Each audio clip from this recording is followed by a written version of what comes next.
Herkese merhabalar hanımlar. Pelin'in İlmek Evi kanalına hoş geldiniz. Bugün sizinle bu güzel çantanın yapılışını paylaşacağım. Yapımı oldukça basit, birkaç saatte yapabileceğiniz bir model oldu. Hemen şöyle detaylarına bakalım. Malzeme bilgisinde daha doğrusu. Spagetti yarnın pamuk makrome ipini kullandım ben. Detayına bakacak olursak karışım olarak %70 pamuk, %30 polyester. Tığ numarasında 4 numara kullandım. 250 grama 250 metre olan 2 milim kalınlığında bir ip. Ben gümüş rengi ve içerisinde sim detayı olan spagetti yarnın ipini tercih ettim. Onun dışında yaparken bir atlamışım küçük bir kısmını, şöyle söyleyeyim size, sizin de bilginiz olsun. Şu yanlardaki bağcıkları yaparken şu iki ucunda ortalama 20 santim kadar sabitlemek için şu bağcık kısmında ve askı kısmında iki ucunda da ortalama 20'şer santim sabitlemek için lütfen şu şekilde hani bir parça ip bırakmayı unutmayın. Bir adet ip kullandım, daha doğrusu bir adetinden kalan ipim bu kadar. Onun dışında dediğim gibi yapımı oldukça basit. Malzemeleriniz hazırsa hemen yapımına başlayabiliriz. Videomuza geçmeden önce lütfen çantamı beğendiyseniz kanalıma abone olmayı, videomu beğenmeyi unutmazsanız çok sevinirim. Şimdiden herkesin eline emeğine sağlık, kolay gelsin. Evet, şimdi hemen bismillah diyerek başlayalım. 37 zincirle modelimizin kuruluşuna başlıyoruz.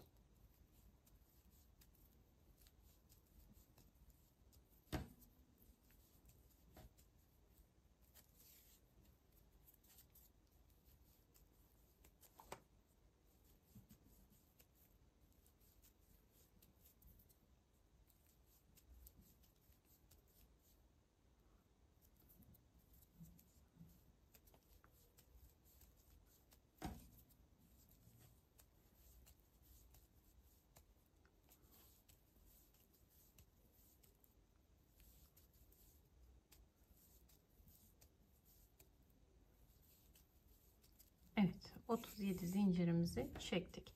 Hemen şimdi şöyle batacağınız noktaları göstereyim. Bakın, sıkı iğne sırasıyla ilerleyeceğiz.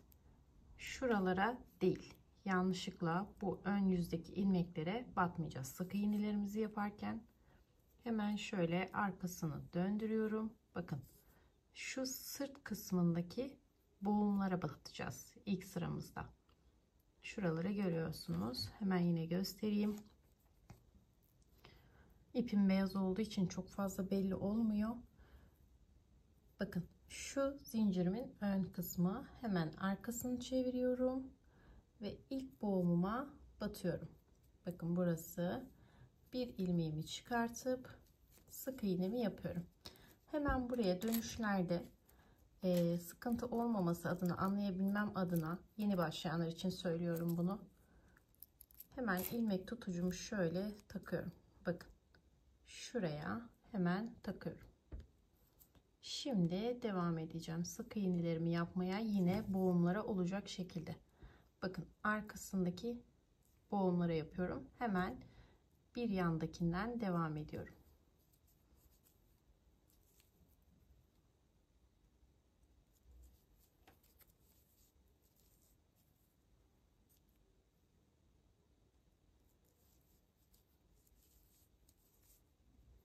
Tekrar yine göstereyim, sıkıntı olmasın. Bakın, şu demek istediğim zincirimin ön yüzü, hemen arkasını çevirdiğimde şuradaki boğumlara batıyorum.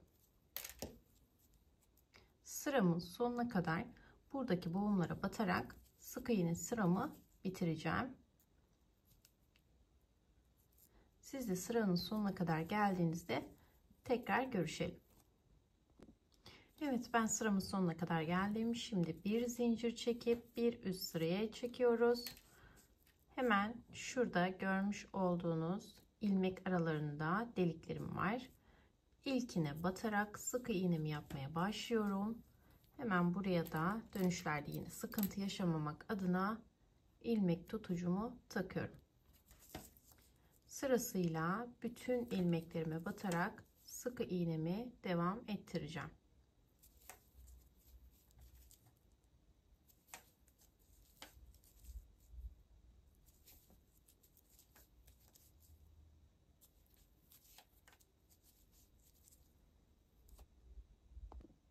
Sıramın sonuna geldim. Hemen takmış olduğum ilmek tutucumu çıkarıyorum. Ve buraya son sık iğnemi yaparak sıramı bitiriyorum. Bir zincir çekerek bir üst sıraya geçiyorum. Ve yine hemen şöyle bakın. İlk boşluğuma batarak 3. sırama başlamış oluyorum. Tekrar yine tutucumu takalım.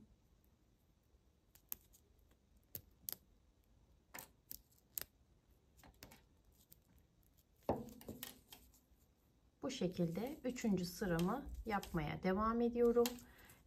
Totalde 12 sıra yapacağız. Bir üst sıraya çıkmak için sadece bir zincir çekmeniz yeterli. Göstermiş olduğum tüm metotları kullanarak toplamda 12 sıra yapalım. Ondan sonra da çantamızın gövde kısmı için yapmamız gereken motifi kurmaya başlayalım. Ben de 12 sıra yapayım. Tekrar görüşelim. Evet, görmüş olduğunuz gibi ben 12 sıramı bitirdim. Şimdi hemen şöyle bakın, dip noktasına şuraya bir adet kaydırma yaparak başlıyorum. Şimdi 2 adet zincirimi çekeceğim ve çektiğim ikinci zincire şöyle tutucumu takacağım. Hemen başımı doluyorum. Şöyle batacağınız noktayı göstereceğim size.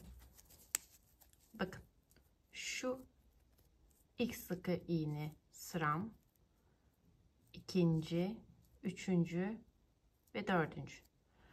Dördüncü sık iğne sırama batacağım. Tekrar sayalım. 1, 2, 3 ve 4. Şuraya tekabül ediyor.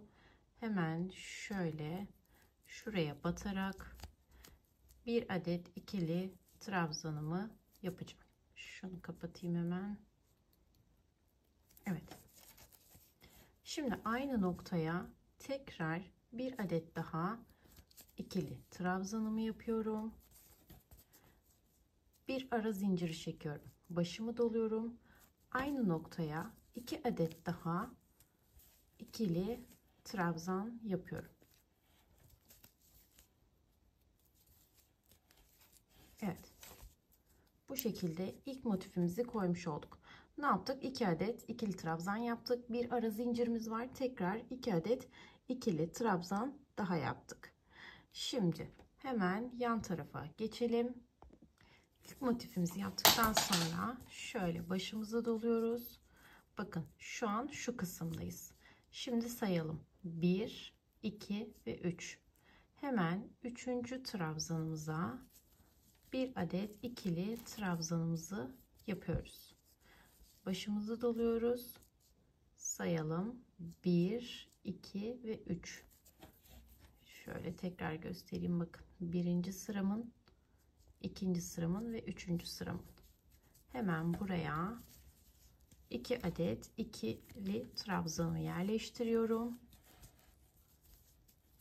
Bir ara zincirim vardı. Aynı noktaya 2 adet daha ikili trabzanımı yapıyorum.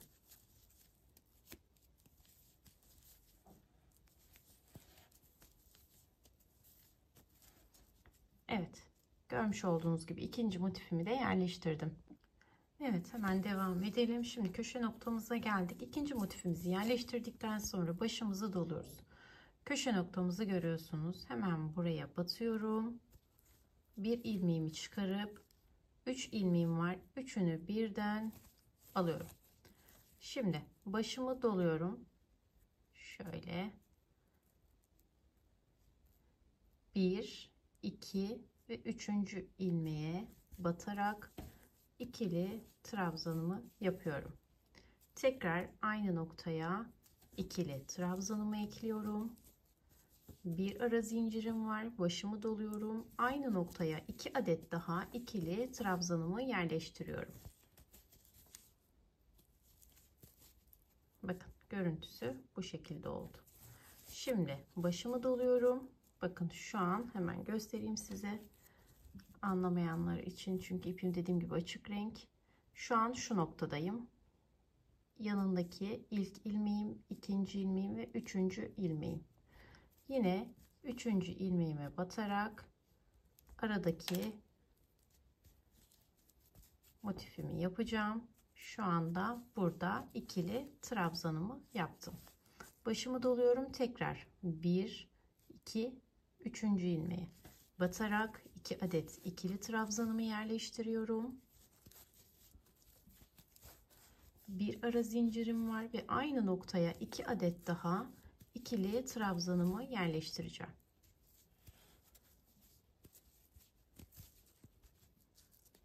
Tekrar başımı doluyorum. 1, 2, 3. Üçüncü ilmeğimi batarak bir adet ikili trabzan yapıyorum. Şu aradaki ne diyelim biz buna, ara motif mi diyelim, ara motifin işlemini yaptım şu anda. Tekrar başımı doluyorum. 1, 2, 3. ilmeğime batarak şu anda motifimi yerleştireceğim. 1, 2, 3. Evet, burasıymış. 2 adet ikili trabzanımı yapıyorum. Bir ara zincirim var. Başımı doluyorum. Aynı noktaya tekrar 2 adet ikili trabzanımı yerleştiriyorum. Başımı doladım. 1, 2, 3. ilmeğime ara motifimi yerleştirdim. Başımı doladım. 1, 2, 3. ilmeğime motifimi yerleştiriyorum. 2 adet ikili trabzanımı yaptım. Bir ara zincir. Tekrar aynı noktaya 2 adet daha ikili trabzanımı yerleştiriyorum. Başımı doluyorum. 1, 2, 3. ilmeğimi ara motifime, yani bir adet ikili trabzanımı yerleştirdim. Tekrar başımı doladım. 1, 2, 3. ilmeğe motifimi yerleştirmeye başladım. Ne yapıyordum? 2 adet ikili trabzan, bir ara zincir, aynı noktaya tekrar ikili trabzan yaparak sıramızın sonuna kadar bu şekilde ilerleyerek gelelim. Sıramızın sonuna geldim. Başımı doluyorum. Köşe noktama şöyle hemen batarak 3 ilmeğim var. Üçünü birden çekiyorum. Şimdi başımı doladım. Hemen başlayalım. Şurayı görmeyelim. Şurası ilk trabzan sıramız. 1, 2, 3, dördüncüye batıyoruz.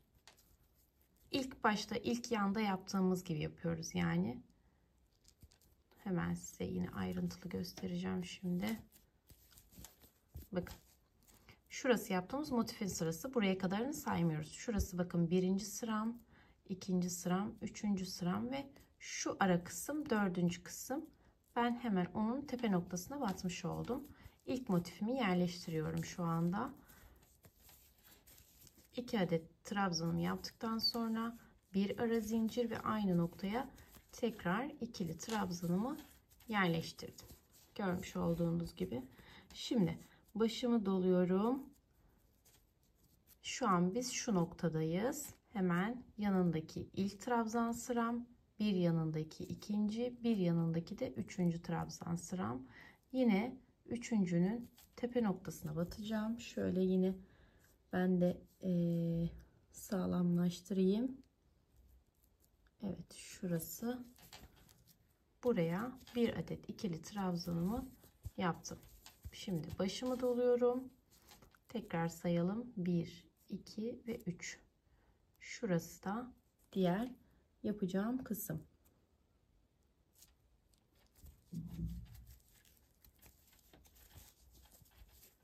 Buraya tekrar bir adet daha ikili trabzanımı yapıp bir ara zincirimi çekiyorum.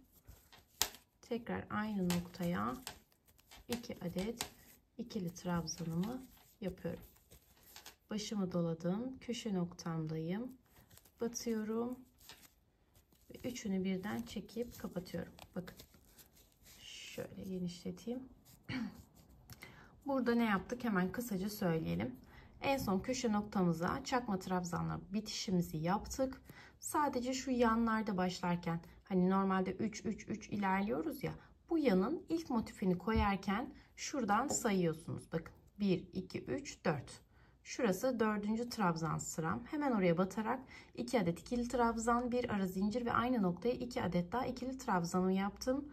Tekrar saydım. 1, 2 ve 3. trabzanımın tepesine bir adet ikili trabzan yaptım. Tekrar 1, 2, 3. trabzan sıramın tepesine tekrar motifimi koydum ve köşe noktama çakma trabzan yaparak kapanışımı yaptım. Dediğim gibi sadece bu kısa yan kısımlarda ilk motifimize başlarken 4. trabzan aralığına yapıyoruz. Devamında hep 3. olacak. Şimdi bu yanı bitirdikten sonra ne yapıyorduk? Başımızı doluyorduk. 1, 2, 3. ilmeğimize battık. Hemen ilk motifimizi, uzun kenardaki ilk motifimizi koymaya başlayacağız. 2 adet ikili trabzanımızı yaptıktan sonra 1 adet ara zincirimiz var. Tekrar 2 adet ikili trabzanımı yapıyorum. Başımı doladım. 1, 2, 3. Üçüncüye battım. Ara motifimi koyuyorum. Başımı doladım. 1, 2, 3. Buraya tekrar motifimi yerleştiriyorum. Umarım basit bir şekilde anlatabilmişimdir. Umarım kafanızı karıştırmamışımdır. Gerçekten yapımı oldukça basit bir çanta. Birkaç saatte yapabileceğiniz bir çanta. Rahatlıkla yapmanızı ben de canı gönülden inanın isterim. Umarım basit anlatabilmişimdir.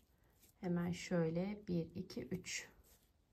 1, 2, 3'e batarak ara motifimi de koyuyorum. Evet, görünüşü bu şekilde olacak. Şimdi bunda da sıramızın sonuna kadar gelelim. Evet, sıramın sonuna kadar ben de geldim. Son motifimi yerleştirdim. İlk sıramıza başlarken çekmiş olduğumuz 2 adet bir zincir vardı ve ikincisine ilmek tutucumu takmıştım. Hemen şimdi o ilmek tutucumu çıkarıyorum ve çıkarttığım ilmeğime hemen şöyle bir adet kaydırmamı yapıyorum. Şimdi bu aşamada şöyle birazcık ilmeğimizi uzatıp şöyle tığımızı alttan alıyoruz. Pardon. Evet, ilmeğimizi biraz dediğim gibi uzun tutuyoruz. Hemen şöyle göstermek istediğim noktaya geleyim. Bakın şu iki motifin arasında çakma trabzanla birleştirdiğim bir alan var. Şimdi ilk önce buraya işlem yaparak başlayacağız. Hemen şöyle bakın. Tığımı altından geçiriyorum. İlmeğimi alıp içerisinden geçiriyorum. Şimdi buraya 3 adet zincirimi çekip hemen yine üçüncüye ilmek tutucumu takıyorum.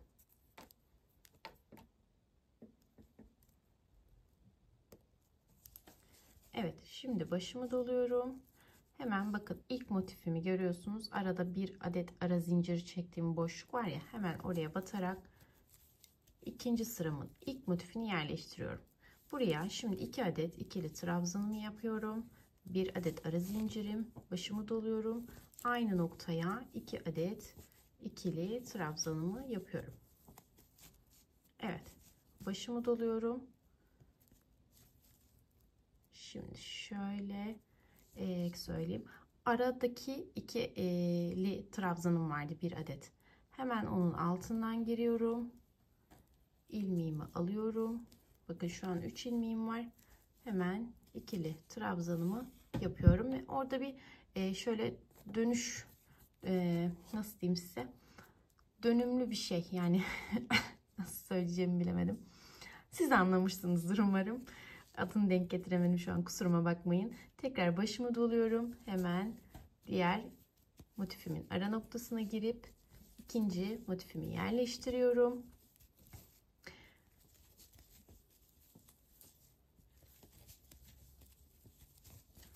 Gördüğünüz gibi bu şekilde yerleştirdim. Başımı doladım. Bakın hemen şurada göstereyim. Şurada yan kısmın ilk motifi var. Şuraya kadar olan kısım. Şurası da diğer kısa kesimde kalan motifim. Şu aradaki bakın çakma trabzanla kapanışını yaptığımız köşe noktamız. Hemen şimdi başımı doluyorum ve o köşe noktasını yine altından girerek ilmeğimi alıyorum ve buraya yine bir adet ikili trabzanımı yapıyorum. Şöyle hani marshmallow olur ya, dönen marshmallow. O şekli vermek adına bunu alttan geçirmeyi yapıyoruz. Hani dümdüz zincir çekilmiş basitçe bir şey olmasın diye. Başımı doluyorum. Yine bakın motifime geldim. Motifimin ara noktasına batıp ikinci sıramın yine motifini yerleştiriyorum. 2 adet ikili trabzanım yapıyorum. 1 adet zincirim ve tekrar aynı noktaya 2 adet ikili trabzanımı yapıyorum. Bakın hafiften dönmelerim başladı bile. Çanta görünümünü vermek adına söylüyorum. Başımı doladım. Çitimin hemen altından girdim. İlmeğimi aldım. İkili trabzanımı yaptım. Başımı doladım. Motifimin üzerine tekrar motifimi ekliyorum. Şimdi sıramın sonuna kadar bu şekilde ilerleyeceğiz. Sıramızın sonunda 3. kata nasıl çıktığımızı göstereceğim. Ondan sonra zaten çantamızın artık sap kısmına geçeceğiz. Evet, ikinci sıramın son motifimi yaptım. Hemen ilmek tutucu taktığım alandan çıkarıp buraya bir adet kaydırmamı yapıyorum. Şimdi ilmeğimi bir tık boş bırakıyorum ya da dilerseniz direkt şu şekilde de yapabilirsiniz. Bakın ilmeğim bu şekilde elimde. Hemen aradaki ara motifimin altından giriyorum. İlmeğimi çıkarıyorum. Ve 2 adet zincirimi çekiyorum. Artık başlarken sıralarımda 2 adet zincir çekeceğim. Bundan sonraki tüm sırada bu şekilde olacak. Kaydırmanızı yapacaksınız. Trabzanın altından geçişinizi yapacaksınız. 2 adet zincir çekip bir sonraki sıramıza başlamış olacağız. Başımı doluyorum. Hemen motifime başlıyorum. Bundan sonraki aşamaları göstermeyeceğim. Bir alt sırada ne yaptıysak aynısını 3. sırada da, hatta 16 sıramız bitene kadar yapacağız. Gördüğünüz gibi altta ne yapıyorsam bu sırada da aynısını yaparak ilerliyorum. Siz sıranızı yükselttikçe çanta formuna kavuşacaksınız. Hemen ben de şimdi 16 sıramı bitireyim. Bitirdikten sonra tekrar çanta kısmımızın sap alanı için görüşelim. Evet, ben çantamızı bitirdim. Bir zincir çekip ipimi kestim. Şurada hatta görebilirsiniz. Şimdi hemen şuradaki büzgü kısmını yapacağız. Büzgü kısmı için yine çantamın ipinden 100 adet olacak şekilde zincirimi çekeceğim. Daha sonra ipimi koparacağım. Hatta şöyle yapalım. Bir tık şurada bağlamak için garanti olsun diye zincirimizi bıraktıktan sonra 100 adet zincir çekelim. Bitirdiğimizde yine bu kadar daha olacak şekilde sonunda ipimizi bırakalım. Evet, ben 100 adet zincirimi çektim ve ondan sonra ipimi kestim. Hemen şimdi şöyle çantamızı bir koyalım. İki tarafı da eşit olacak şekilde. Bakın şurada iki yanını görüyorsunuz. Şimdi şuradan baz alarak 1, 2 ve 3. Yani 3. Boşluklara geçirerek başlamamızı yapacağız. Hemen şöyle ayarlayalım. Bu görmüş olduğunuz gibi yandayız. Hemen şöyle göstereyim ya da bakın şimdi şöyle şurayı görüyorsunuz. Tam buranın ortasını baz alarak ilerleyeceğiz. Ortası neresine tekabül ediyor? Şu gördüğünüz çizgi kısmına tekabül ediyor. Hemen burayı baz alarak başlayabiliriz. Kaçıncı delik demiştik? 1, 2, 3. Şuradan da yapabilirsiniz. 1, 2, 3. Biz şimdi bu deliği, şu çizgiyi baz alacağız. Orta noktamız olarak şuradan itibaren. Hemen şöyle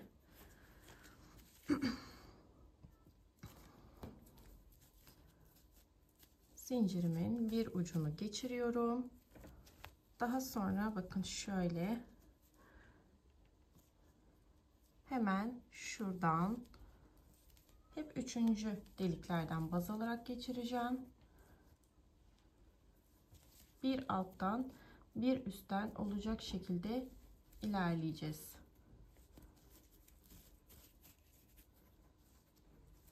Bu şekilde.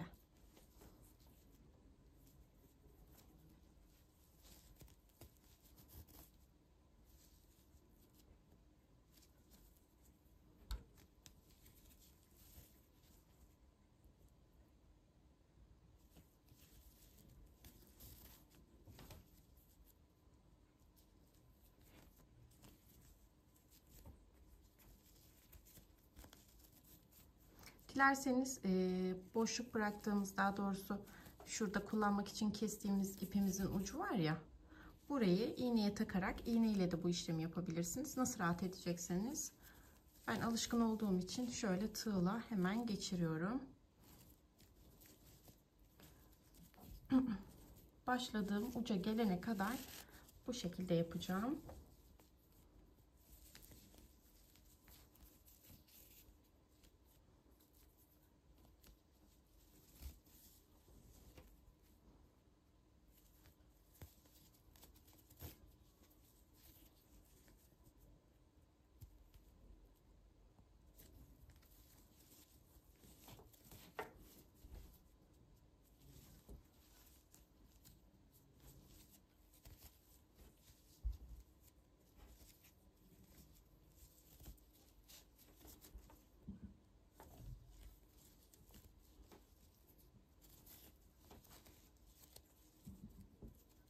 Evet, son başladığım noktaya geldim.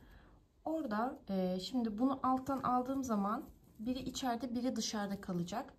Burada o yüzden hemen şöyle yan tarafından ilk önce alıyorum. Daha sonra iki ucu da dışarıda kalsın diye bunu yaptım. Daha sonra da buradan çıkararak iki ucu da dışarıda bırakmış oluyorum. Şimdi ip kısmını değil de şöyle bakın, zincir kısımlarını birbirine denk gelecek şekilde tutuyorum ve ipimi çekip eşitliyorum. Evet. Şimdi hemen yine ilk uçtan başladığım noktaya bakıyorum. Neresiydi? Hemen şöyle tekrar bakalım.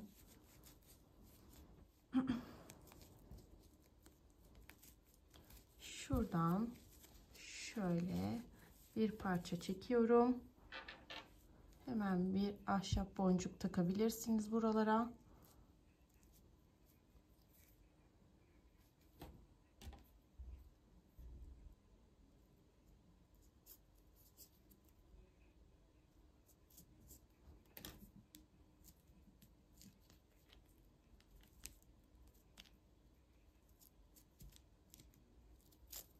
Evet. Ahşap boncuğumu taktıktan sonra hemen şuraya bir düğüm atıyorum. Evet. Şimdi hemen şöyle tutalım. Şimdi aynı şekilde burayı bir tık büzüştürdükten sonra tekrar diğer uca da ahşap boncuğumu takacağım.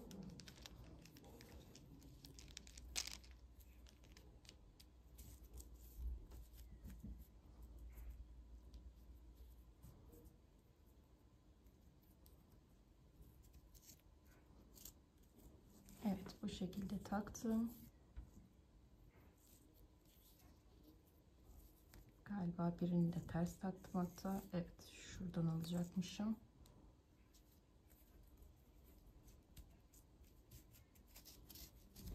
Evet.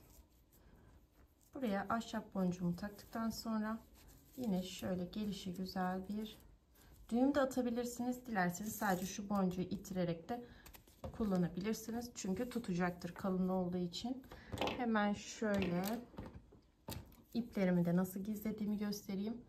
Şöyle bakın, zincirlerimden bir alttan bir üstten geçiyorum. Birkaç tane böyle yapacağım.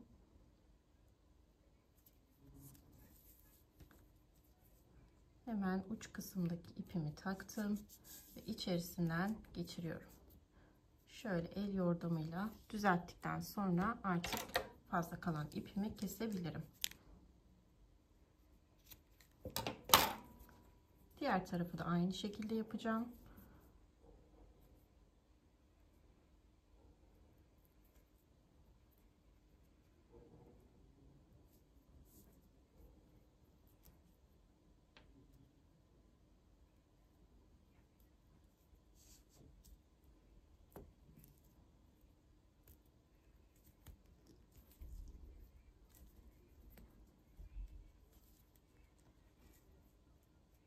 Nedense geçmedi.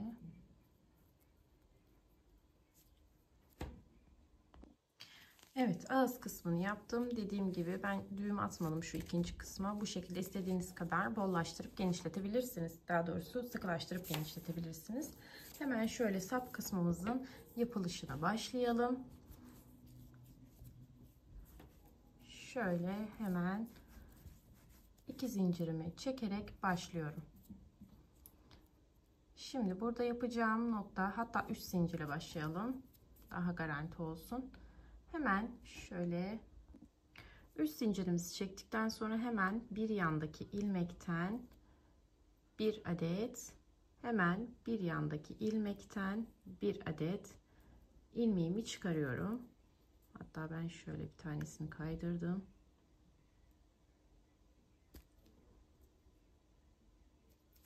Baştan çekeceğim zincirimi, kusura bakmayın. Şimdi bir adet bağlama zinciri çektim. 1 2 3 adet de zincirimi çektim. Hemen yan ilmekten bir adet ilmeğimi alıyorum.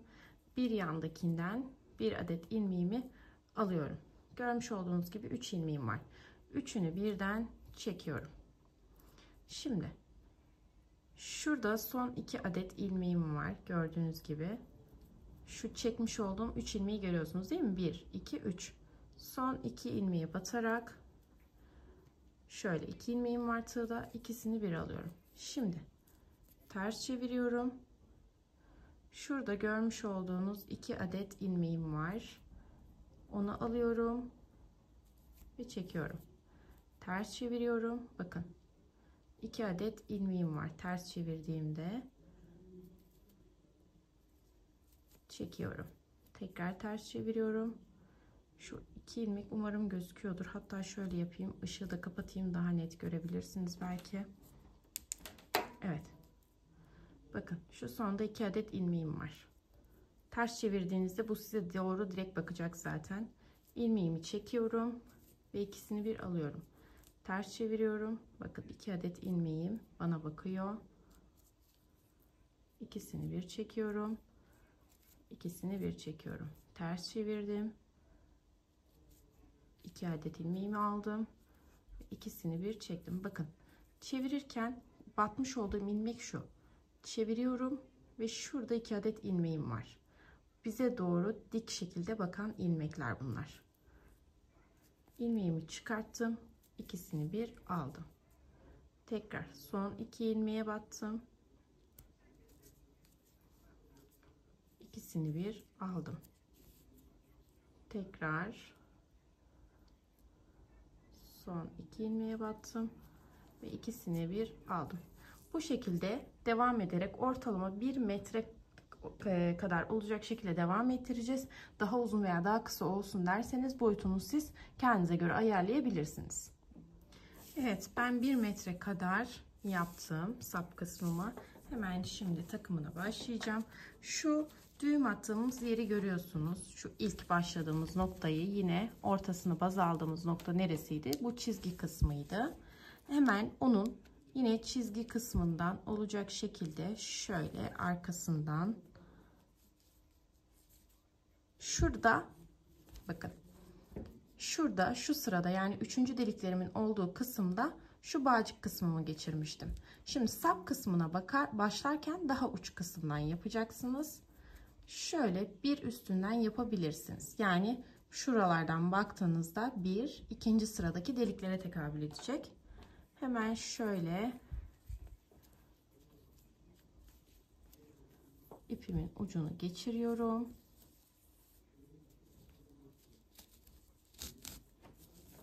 Şimdi ilk önce burayı bir sabitleyelim ya da.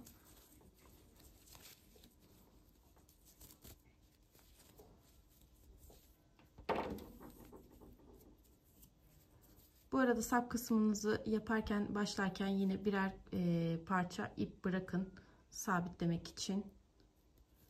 Bunu söylemeyi unuttum galiba, kusura bakmayın.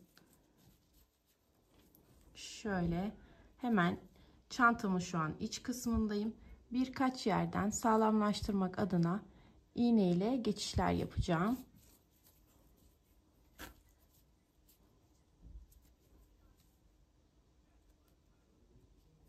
Dikkat edin, dış taraftan belli olmasın. Tamamen iç taraftan yapın bunu. birkaç kere de hatta şöyle oluşturduğumuz halkanın içinden geçerek daha da sağlamlaştırabilirsiniz.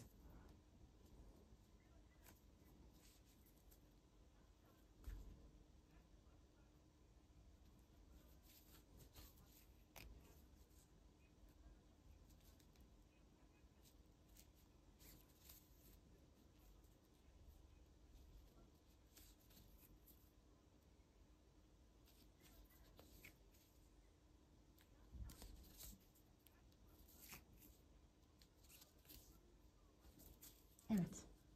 Yeterince sağlamlaştırdığımı düşünüyorum. Hemen şöyle keseceğim. Şimdi hemen diğer kısma.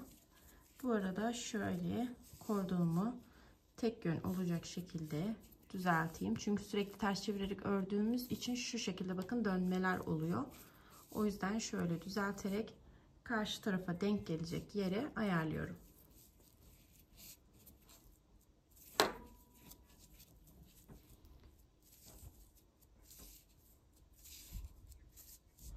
Evet, burası.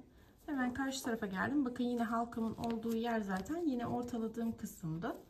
Hemen yine ikinci kısma, yani şuraya, bakın ikinci deliğe, hemen şuraya geçişimi yapacağım. Şöyle iğnemden ipimi geçireyim.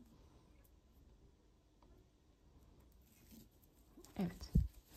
Bir, ikinci delik. Bakın şöyle göstereyim. Bir, iki. Şöyle geçirdikten sonra yine şurada birkaç kere biraz önceki gibi sabitleme işlemini yapacağım. Burayı da sabitledikten sonra çantamız artık bitmiş olacak. Umarım anlatımda eksiğim yanlışım olmamıştır. Eksik ya da ne bileyim noksan gördüğünüz, gerçi aynı anlama çıkıyor da yerler varsa anlatımımda mutlaka yorumlarda belirtirseniz çok sevinirim. Bazen çünkü acele etmek zorunda kalıyorum video çekmek için. Yanlış bir şey, eksik bir şey de yapmak istemem açıkçası. Herkes faydalansın diye uğraşıyoruz neticede bu videolarda. Herkesin rahat anlaması için de elimden geldiğince basit modeller seçmeye çalışıyorum ama gitgide zorlaştıracağım modellerimizi. Ortalama 900 küsür daha bir çanta videomuz var. Nasip olursa inşallah çekeceğim. Ben şimdi bitirdim. Şu birkaç ipim var. Onu da temizleyeyim. Son aşamayı göstereceğim. Evet, şu andan itibaren çantamız bitti. Ben şimdi üzerine bir bez parçası koyarak ütüsünü yapacağım. Daha sonra artık tamamen bitmiş olacak. Beğendiyseniz kanalıma abone olmayı, videomu beğenmeyi unutmazsanız çok sevinirim. Şimdiden kendinize iyi bakın. Şimdiden yapacak olan herkesin emeğine sağlık. Hoşça kalın.